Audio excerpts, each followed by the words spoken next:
standing here with a stack of the 3187 bar stools, which we've already repaired. We've replaced the plastic plate, which is still on here, with a more durable wooden plate. And in this video I will show you how to put them together.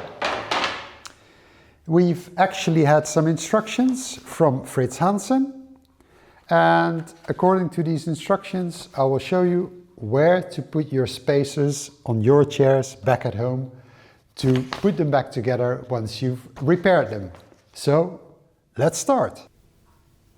So here we have the instructions of Fritz Hansen with the measurements with the cap on.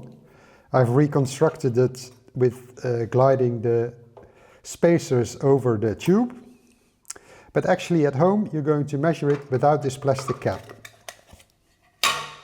For the back spacers, the distance is 13.5. Put your tape measure at the end of one of the spacers and then you measure to the edge of the inner circle, which is 13.5 centimeters or 5.25 inch.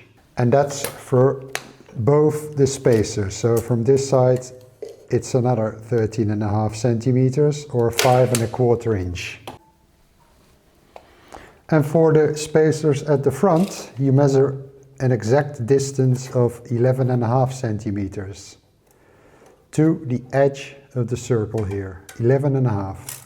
And that's the same for this spacer, 11.5. And in inches, that would be 4.6 inches on either side. Or you can measure the distance by visual appearance. Notice there's a bend in this tube. Make sure that this rubber spacer sits at the very end of the straight part. Then you're okay too.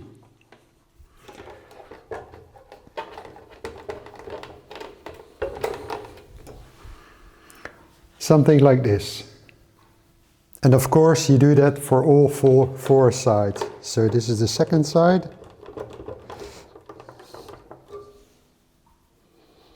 Just like that. And lastly you're going to put in all the screws. But it's important you put in the screws one by one. Extremely loose. Don't tighten any of them.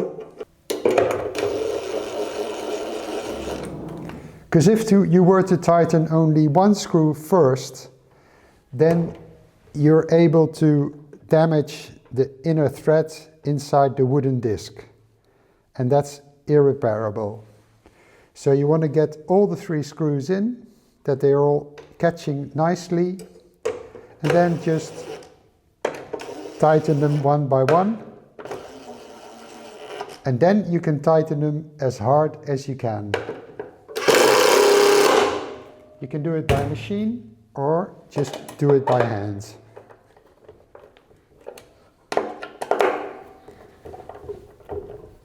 Nice and tight.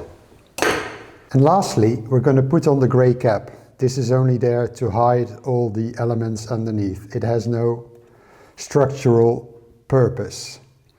But be careful, make sure that you can read the letters in the same way as you can read the label. And then you click it on at 4 sides.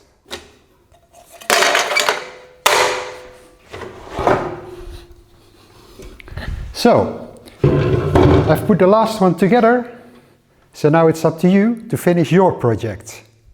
Good luck! And if you have any questions, please let me know beforehand so I can answer them before you start.